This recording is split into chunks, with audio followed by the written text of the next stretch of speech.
Jadi lepas dari isu soal ijazahnya Presiden Jokowi atau siapapun, saya akan mencoba membongkar tentang asas utilitas daripada ijazah saya. Saya ini sekolah, kuliah ya, itu di dalam dunia seni dan politik. Saya belajar seni secara literer itu selama 10 tahun. Dan kemudian saya masuk di S2. Saya mengambil Magister Perdamaian dan Resolusi Konflik. Yang perlu diingat adalah bahwa saya sekarang bekerja tidak ada sama sekali dengan urusan ijazah saya. Tidak ada hubungannya profesi saya bekerja ini dengan ijazah saya. Jadi saya bekerja tidak memanfaatkan kualifikasi daripada ijazah saya. Jadi saya ini bekerja tanpa ijazah. Kalau misalnya teman-teman mau memakai ijazah saya dan kemudian bisa untuk melamar di atas namakan siapapun, silahkan ambil di rumah saya. Tidak masalah. Nah, sekarang yang jadi masalah adalah misalnya mempermasalahkan saya, ijazah saya misalnya. Saya bekerja di tempatnya di perusahaan besar, perusahaan konstruksi. Misalnya, saya sama sekali tidak pernah belajar soal teknik sipil atau arsitek, nggak pernah. Ya. Tetapi saya punya ijazah palsu. Ijazah apa? Ijazah teknik sipil sebagai sarjana teknik sipil. Hasil. Dan kemudian proses. Misalnya loh ini, saya kemudian bekerja dikasih tugas membuat sebuah rumah misalnya.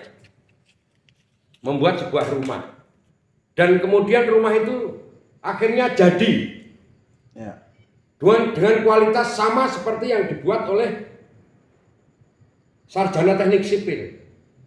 Tapi setelah rumah itu jadi, di perusahaan besar, perusahaan kontraktor tersebut atau konstruksi tersebut mengadakan sebuah sweeping misalnya, karyawan-karyawan sini mau diteliti ijazahnya karena ini baru heboh ijazah palsu. Kenalah saya kemudian, karena ternyata setelah diverifikasi ijazah saya palsu. Nah, tetapi saya bikin rumah selesai sama, kualitasnya sama seperti yang dibuat oleh sarjana teknik sipil. Apa kemudian direktur dari perusahaan saya ini atau pemilik saya ini atau bahkan pembeli rumah itu kemudian memprotes kepada perusahaan pembeli rumah itu tadi? Ini ternyata dibikin oleh seorang sarjana teknik sipil yang ijazahnya palsu ini. Ya. Atau kemudian direktur saya karena diprotes oleh konsumen, kemudian direktur saya, apa lantas kemudian mengeluarkan saya? Kamu nggak bisa, kamu harus dibongkar itu rumahnya itu yang kamu buat karena ijazah kamu palsu. Nggak mungkin itu terjadi. Karena rumah yang notabene yang meskipun yang membuat saya bukan sarjana teknik sipil, ya tak? Bukan sarjana teknik sipil, tapi kualitasnya sama dengan yang dibuat oleh sarjana teknik sipil. Apa terus suruh bongkar? Apa konsumennya juga merasa tidak terima? Rumahnya udah jadi bagus, tapi karena yang membuat adalah ijazah teknik sipilnya palsu, terus dibongkar? Kan enggak. Nah, bisa jadi juga ada sanggahan lagi. Ini kan soal moral. Bagaimana kamu kemarin kok menipu? Ijazah ini palsu atau tidak? Nah, sekarang tinggal kembalikan. Mau berbicara masalah kualitasnya atau formalitasnya? Mau milih mana?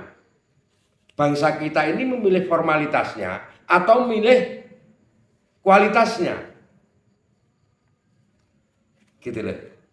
Ya, tapi gini Dan, ini di sini kita jangan sampai terjebak oleh perspektif terhadap pemikiran kita sendiri, pemikiran rakyat.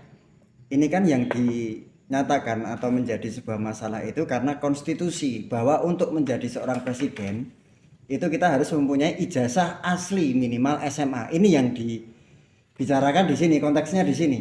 Bukan pada hasil dari pemerintahannya, tetapi konstitusinya. Bahwa ketika kamu ingin menjadi seorang presiden, kamu wajib mempunyai ijazah SMA. Ini yang jadi begini, jadi masalah. sebuah Fokusnya perusahaan, di situ. Sebuah perusahaan besar, ini perusahaan kontraktor, ya toh, membuka lamaran pekerjaan, dibuka lamaran pekerjaan untuk sarjana teknik sipil. Saya sudah berpengalaman, misalnya, untuk membuat rumah misalnya, gedung misalnya. Tapi, dan saya tidak punya pekerjaan, misalnya. Kemudian saya melamar kan nggak bisa. Lantas saya carilah gimana caranya saya, kemudian intinya saya memakai ijazah orang lain misalnya. Yang kebetulan namanya sama misalnya. Fotonya hampir sama misalnya. Bedanya cuma mereka pakai kacamata, saya tidak misalnya. Mereka pakai kumis, saya pakai kumis misalnya. Tapi kemudian itu diterima setelah saya melamar. Ya dah, setelah saya melamar. Nah, saya bisa mengerjakan tugas saya dengan baik. Tugas-tugas yang diberikan oleh perusahaan saya itu. Dan tidak mengurangi keuntungan dari perusahaan saya. Tidak mengurangi. Dan bahkan perusahaan merasa lebih untung misalnya. Dari mengangkat saya sebagai karyawan. Meskipun katakanlah saya memalsu ijazah saya. Kalau beruntung, perusahaan beruntung marginnya naik tidak akan saya tanyakan. Tetapi karena perusahaan ini rugi, saya tanyakan. Apa sih salah satu penyebab yang membuat perusahaan saya rugi? Nah, sekarang sampai kan persoalannya itu sekarang ditanyakan Dan. Ya, sekarang persoalannya kan ini kita ceritakan kan ruginya ada di mana? Saya tadi sudah contohkan bikin rumah, saya jadi. Dan pembelinya puas. Gimana? Meskipun ada dari anak pembeli itu tidak puas, tapi karena apa? Kamarnya terlalu kecil misalnya. Kan tidak menyangkut masalah teknis atau ilmu teknik sipil itu tadi. Karena kamarnya terlalu kecil itu kan selera orang. Kalau kita bicara masalah selera orang, beda-beda.